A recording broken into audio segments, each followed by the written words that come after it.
umat Islam di Gereta ini sebenarnya tahun 1920 itu sudah masuk, bahkan sebelumnya sudah sempat ada.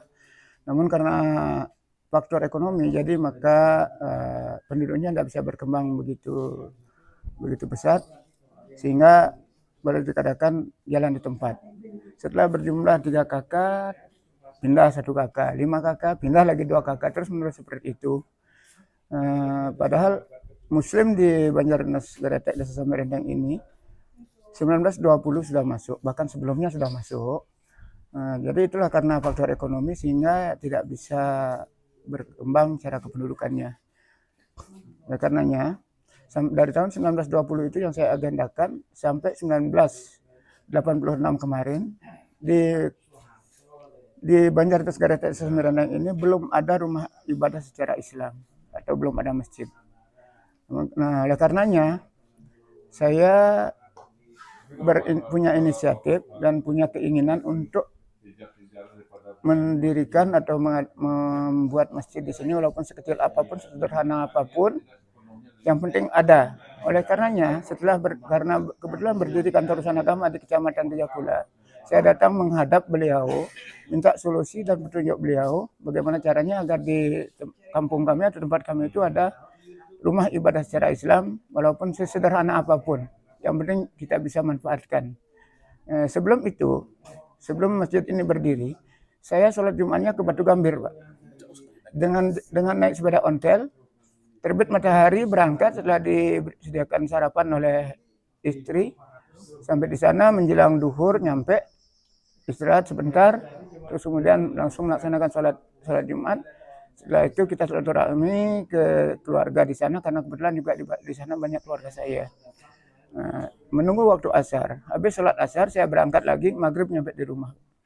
Nah, itulah penyebabnya saya punya keinginan untuk mendirikan rumah ibadah seperti ini. Dan awalnya pendirian rumah ibadah ini atau masjid ini itu dengan dana dari jamaah. Waktu itu sudah berjumlah jamaahnya ada 8 kakak. Kita pungut iuran masing-masing Rp5.000. Kemudian urunan batu untuk pondasi masing-masing setengah meter kubik atau dapatnya hanya 4 meter kubik. Itulah. Kemudian setelah saya koordinasi dengan Kepala Kantor Urusan Agama di Kecamatan Tijapula, beliau turun ke lapangan dan disuruh membentuk kepengurusan. Waktu itu saya ditunjuk sebagai sekretaris, paman saya menjadi sebagai ketuanya dan paman satunya di bendahara. Nah, kemudian 1 tahun kemudian ketuanya atau takmirnya itu hijrah ke Sulawesi. Maka saya langsung diangkat menjadi ketua takmirnya dan cari pengganti sekretaris. Saya awalnya kampung sini, kampung asli dari mana, Pak? Kalau asal mulanya, muasalnya itu umat Islam yang ada di sini dari Lombok, Pak.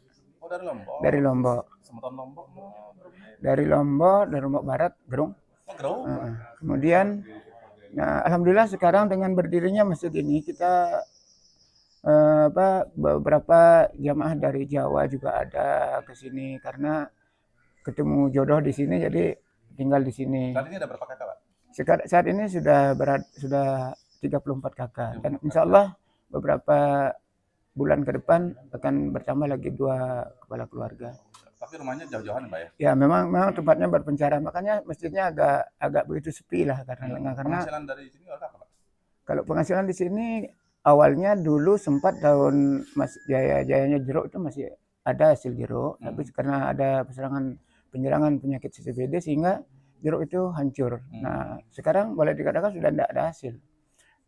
Hanya mengandalkan kerja buruh, Pak, di proyek. Makanya kalau hari-hari biasa tuh di kampung ini Muslimnya usianya tuh agak sepi ya, karena mencari nafkah keluar. Kalau tidak keluar cari nafkah mungkin rumah tangganya tidak akan bisa Satu lagi, kenapa kampung Muslimnya ada di pelosok banget, Pak? Biasanya kan kampung Muslimnya ada di dekat pesisir di sini gitu kan, atau gitu. Begini, Pak, adanya kampung Muslim ini jauh di pedalaman atau di pelosok dan bahkan di semak-semak belukar seperti ini, karena dulu semasa waktu datang dari Karangasem itu dulunya awalnya dari Lombok kan pindah ke Karangasem, terus pindah ke sini, sampai di sini kan tidak punya tanah garapan. Kita menggarap tanah orang, maka dapat lokasi di sini gitu loh, Pak. Nah, sehingga Islam yang ada di kampung kita ini jauh daripada jangkauan jalan utama. Nah, sekarang syukurnya alhamdulillah sekali bahwa sudah adalah jalan walaupun kurang begitu bagus, tapi sudah bisa dimanfaatkan.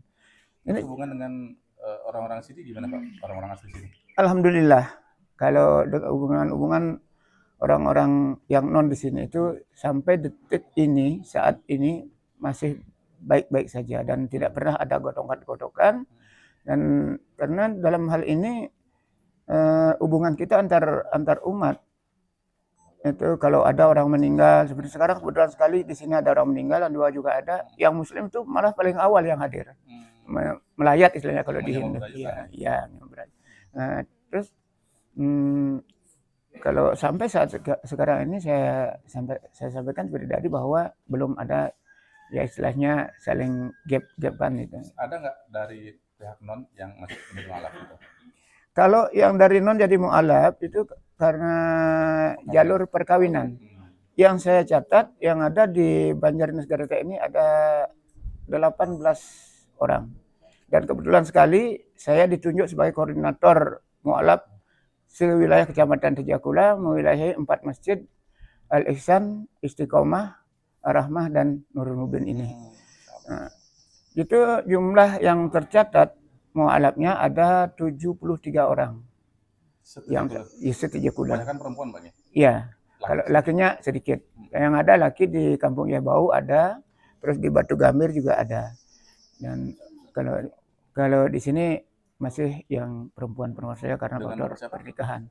Hasanuddin. Hasanuddin. Terima kasih Pak. Iya, sama-sama.